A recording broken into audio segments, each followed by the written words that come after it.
अस्सलाम वालेकुम। आज मैं आपको चिकन शामी कबाब बनाने की रेसिपी देने जा रही हूँ। ये एक बहुत ही मुख्तलिफ और मज़ेदार रेसिपी है और बहुत झटपट बन जाती है। इसके तमाम इंग्रेडिएंट्स और तरीका जो है उसको आप बहुत तवज्जो से देखिए और उसको फॉलो कीजिए तो आपके कबाब बहुत ही मज़ेदार बनेंगे। इसके लिए मैंने हाफ़ के जी चिकन और हाफ़ के जी चने की दाल ली है। चने की दाल को मैं 1 घंटे के लिए भिगो कर रख दूँगी।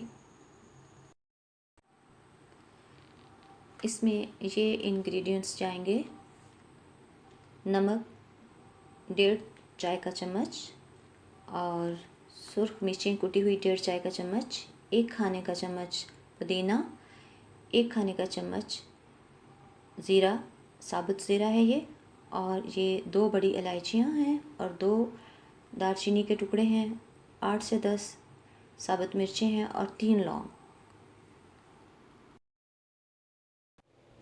ये एक मीडियम साइज़ प्याज को इस तरह से बारीक बारीक चॉप किया है। 5 से 6 सब्ज़ मिर्चें हैं, इनको भी बारीक चॉप कर लिया है और अदरक का एक टुकड़ा उसे भी बारीक चॉप कर लिया है।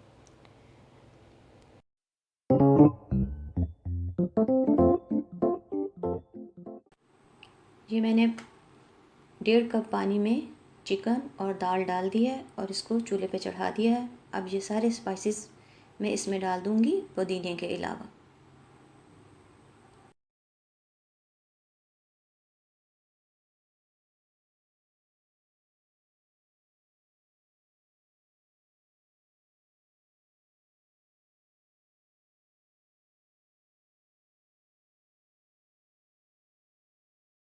पुदीना मैं रख लूँगी, इसको बाद में जब ये मटेरियल तैयार हो जाएगा तो इसमें डालूँगी।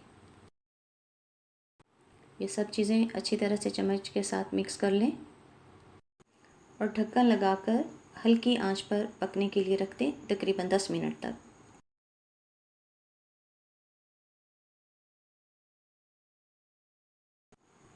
दस मिनट हो चुके हैं, ये देखें पानी तकरीबन खुश्क हो चुका है।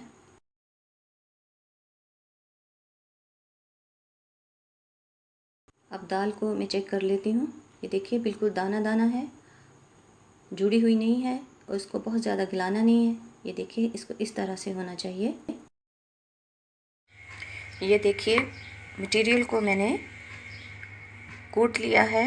आप चाहें तो इसे चॉपर में भी बारीक कर सकते हैं। इस तरीके से देखें, इसमें ये रेशे से कूटने से रह जाते हैं, जबकि चॉपर में डालने से रेशे वगैरह नहीं रहते। ये बिल्कुल एक ओरिजिनल रेसिपी की तरह से कूटने से बनता है जो शामी कबाब की हमें मिलती है। अब ये है कि इसके अंदर जो स्पाइसेस थे वो भी मैंने साबुत डाले थे, उनको भी साथ ही कूट लिया, उनको इसमें से निकाला नहीं है। आप भी चॉपर में करेंगे इसको तो तब भी उन्हें साथ ही पीस लीजिएगा, उनसे इसका जायका बहुत ही लाजवाब और ज़बरदस्त आएगा। अब आप इस मौके पर इसका नमक मिर्च भी चख सकते हैं, अगर आपको कम लगे तो आप इसमें और डाल सकते हैं।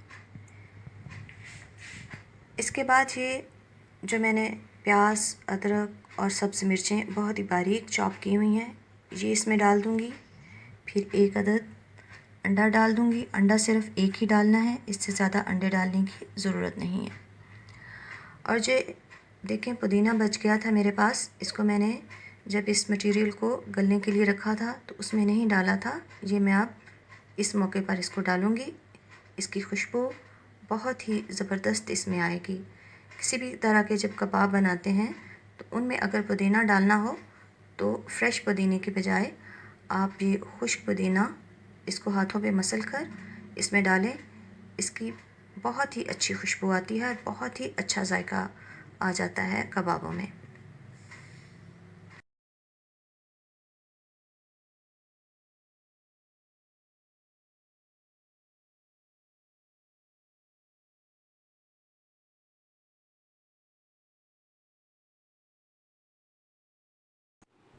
अब मैं ये सब कुछ अच्छी तरह से हाथों के साथ मिक्स कर लूँगी।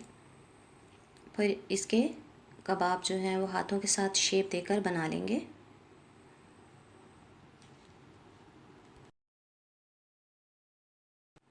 ये देखिए इस तरीके से कबाबों को शेप देते जाना है और एक ट्रे के अंदर उनको तरतीब से रखते जाना है और फिर उनको उठाकर फ्रीज़र में रख देना है। इसी तरह से 4 घंटे तक या 5 घंटे तक ये फ्रीज़र में रहने के बाद अच्छी तरह से सख्त हो जाएंगे।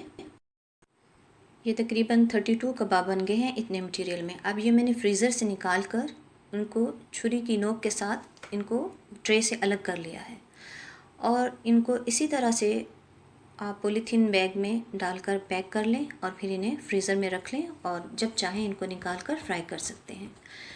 कुछ कबाब मैंने अलग से रखे हैं, उनको मैं आपको फ्राई करके दिखाती हूँ कि वो किस तरह के बने हैं। ये मैंने अंडे को थोड़ा सा पानी डालकर अच्छी तरह से फेंट लिया है और ये कबाब जो अभी ठंडे हैं और फ्रीज़ हैं, इनको मैं इस अंडे में डालकर फ्राई करूँगी। देखिए इस तरीके से बहुत ही नीट कबाब बनते हैं। अगर अंडे को पानी डालकर ना फेंटा जाए तो कबाब इस तरह से होते हैं कि इनके ऊपर एक मोटी तह अंडे की जम जाती है जो बिल्कुल अच्छी नहीं लगती।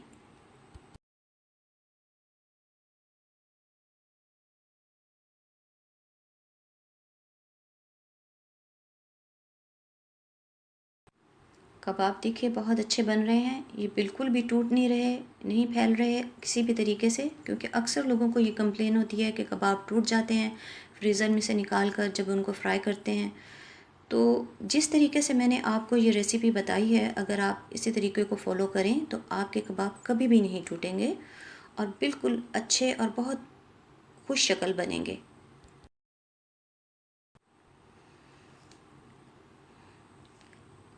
इस मटेरियल में आपने नोटिस किया होगा कि मैंने कोई भी चीज़ जो है वो पाउडर फॉर्म में नहीं डाली। नमक मैंने डाला है बस, उसके अलावा जितने भी स्पाइसेस हैं सारे मैंने साबुत डाले हैं। अब ये देखिए कबाब को मैं तोड़कर दिखा रही हूँ, ये देखिए ये कितना अच्छा बना है, अंदर से सॉफ्ट और ऊपर से इसका क्रस्ट देखिए कितना अच्छा है।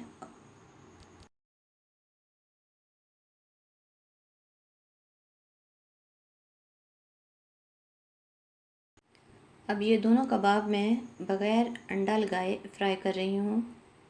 ये भी देखिए ये बहुत अच्छे से बन रहे हैं और बिल्कुल भी टूट नहीं रहे।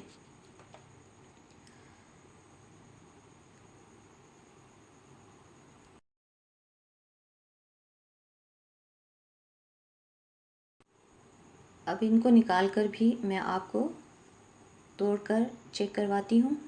ये देखिए बहुत अच्छे बन गए हैं, बहुत ज़बरदस्त हैं और बहुत वेल शेप्ड हैं।